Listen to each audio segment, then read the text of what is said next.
स्वागत है आप सभी का मेरे YouTube चैनल पर। आज हम बात करेंगे एक ऐसे प्लेन हादसे के बारे में जिसने सारे एविएशन इंडस्ट्री को चौंका कर रख दिया।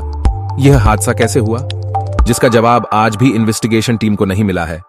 तो चलिए जानते हैं, मगर उससे पहले आपने मेरे YouTube channel AI Rahul Raj को सब्सक्राइब नहीं किया हो तो जल्दी से मेरे YouTube चैनल को सब्सक्राइब करें और बेल आइकॉन पर प्रेस करें। तो शुरू करते हैं। यह बात थी 21 मार्च 2022 की, जब दोपहर 10:11 पर चीन के कुनिंग से flight MU 5735 take on off करती है, जो जा रही होती है साउथ ईस्ट चीन के ग्वांजो शहर में। यह एक पैसेंजर फ्लाइट थी जिसे 2 घंटे की उड़ान भरनी थी, लेकिन उड़ान भरने के आधे घंटे बाद अचानक से यह प्लेन तेजी से नीचे की तरफ जाने लगता है। इसकी रफ्तार गिरते समय इतनी ज्यादा होती है कि यह प्लेन 30,000 फीट की ऊंचाई से महज 1 मिनट 35 सेकंड में जमीन पर नोच के बल क्रैश कर जाता है। यह प्लेन जिस तरह से नीचे गिरता है उस तरह से शायद ही कोई प्लेन गिरा होगा। यह प्लेन हादसा चीन के अब तक के सबसे वर्स्ट प्लेन डिजास्टर में माना जाता है। Video shows one of the world's most popular jetliners dropping from the sky. Security images obtained by state-owned television show China Eastern Airlines Flight 5735 plunging straight down into the mountains of southern China. यह plane अपने तय समय में normal तरीके से उड़ान भरता है, फिर 29,000 की फीट पर अपने ऑल्टीट्यूड को आधे घंटे तक मेंटेन करता है और फिर अचानक से तेजी से वह सीधे नोज के बल जमीन की तरफ गिरता चला जाता है। जमीन से ऊपर 7,000 फीट की ऊंचाई पर यह प्लेन थोड़ा ऊपर उठता जरूर है, मगर फिर से वह जमीन की तरफ क्रैश करने लगता है और आखिर में प्लेन जमीन पर क्रैश कर जाता है, जिसमें 9 क्रू मेंबर के साथ 129 यात्री मारे जाते हैं। प्लेन जिस तरह से नोज के बल सीधे जमीन से टकराता है, बहुत कम चांसेस होते हैं कि फ्लाइट डेटा रिकॉर्डर सुरक्षित मिलेगा भी, मगर जांचकर्ताओं को दूसरे दिन फ्लाइट बॉक्स सुरक्षित पड़ा मिलता है, जो बाद में बीजिंग के इन्वेस्टिगेशन ऑफिस भेजा जाता है। प्लेन जहां क्रैश होता है वह पहाड़ों से घिरी होती है, जहां घने जंगल होते हैं, जहां पर पहुंचना और इन्वेस्टिगेशन करना मुश्किल होता है। प्लेन क्यों क्रैश हुआ, इसके बारे में कई संभावनाएं निकलकर सामने आती हैं। एक्सपर्ट्स अपनी अपनी अलग एक्सप्लेनेशन थियरीज रखते हैं।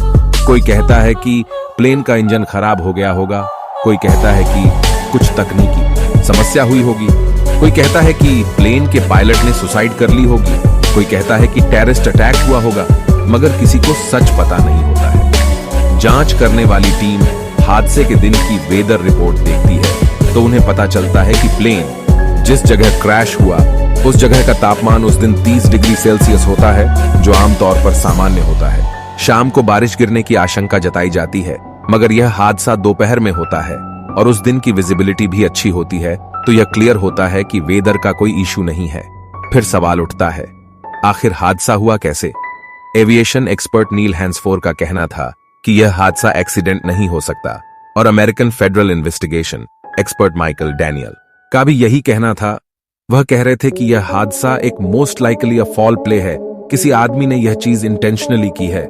उन्होंने 2 पुराने क्रैशेस का एग्जाम्पल दिया। पहला इजिप्ट फ्लाइट 990 के बारे में, जो साल 1999 में न्यूयॉर्क से कायरो जा रही थी, और दूसरा सिक एयर फ्लाइट 185 के बारे में, जो साल 1997 में सुमात्रा से इंडोनेशिया जा रही थी। दोनों ही मामलों में क्रैश की वजह इंटेंशनली थी, क्योंकि ऐसे हादसे ज्यादातर इंटेंशनली होते हैं। आज के दौर में वेदर रिपोर्ट और तकनीकी खराबी से हादसे होते नहीं हैं। कुछ लोग प्लेन के बनावट पर भी सवाल उठा रहे थे, मगर यह प्लेन बोइंग 737 का 800 प्लेन था, जो बहुत सालों से चला आ रहा है और बहुत ही रिलायबल मॉडल है, जिसे one of the safest model कहा जाता है। इस प्लेन को बनाने वाली बोइंग कंपनी दावा करती है कि इस प्लेन के हादसे होने की संभावना 0.0 है, इसलिए दुनिया भर में बोइंग के प्लेन उड़ानें भरती है। इस प्लेन का तकनीकी खराबी की वजह से हादसा हो ही नहीं सकता। फिर अगर प्लेन में कोई तकनीकी खराबी नहीं थी, वेदर का कोई इशू नहीं था और ना ही कोई आतंकी की हमले की साजिश थी, तो फिर अंतिम संभावना यही बनती है कि जरूर पायलट ने ही इंटेंशनली क्रैश किया होगा। अगर इस हादसे की वजह पायलट का इंटेंशन है, तो सवाल यह भी उठता है कि पायलट ने ऐसा क्यों किया? आज भी यह हादसा क्यों हुआ, कैसे हुआ, इसकी गुत्थी सुलझी नहीं है। आपकी क्या राय है? कमेंट बॉक्स में लिखकर जरूर बताइए। और हाँ, अगला वीडियो कौन से टॉपिक पर बनाया जाए, यह भी लिखकर हमें बताएं। पहले 10 कमेंट करने वाले जो विषय देंगे, हम उस पर जरूर वीडियो बनाएंगे। और शुक्रिया उन सभी का जिन्होंने मेरे YouTube चैनल को सब्सक्राइब किया। मैं तहे दिल से शुक्रिया करना चाहूंगा। अमन प्रसाद, विजय शर्मा, रवि तनेजा, दीप्ति नवले, राजू बिहारी, अन्ना यायावर, प्रिया राउत, संजय यादव, लक्ष्मी पटेल, सूरज आहूजा, मुकेश शिंदे, विवेक बिराड़े, राहुल पाटिल, नयना चौधरी, वैष्णवी पाटिल, सुप्रिया सुनेत, श्री दत्तपाल, जागृति शेलकर, कृतिका सेंगर, प्रीति शर्मा, मनु करमोदा, मंदा वायड़ा, अभय भावर, महमूद पठान, सईद शेख, रेहान कुंभार, भावेश बावल, रत्नाकर रद्दी, अक्षय घुगे, प्रथमेश भांगे, सनी रांडे, सोपान अक्कील, रवि कुमार, अन्यना रावत भाट, पवन लोहारे, सतीश सक्सेना, बिरजू भांगे, रतिक, जयेश शिंदे, मीरा मिस्त्री, वीणा अभ्यंकर, विजय कोहड़, सोनी वाजन, सभी का बहुत बहुत शुक्रिया। दोस्तों, अगर आप भी मेरे सब्सक्राइबर लिस्ट में जुड़ना चाहते हो तो मेरे चैनल को सब्सक्राइब करो। अगले वीडियो में आपका भी नाम शामिल किया जाएगा।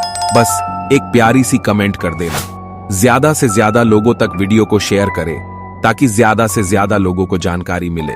तो इसी के साथ विदा लेता हूं और मिलता हूं अगले वीडियो में नए टॉपिक के साथ। Thanks for watching.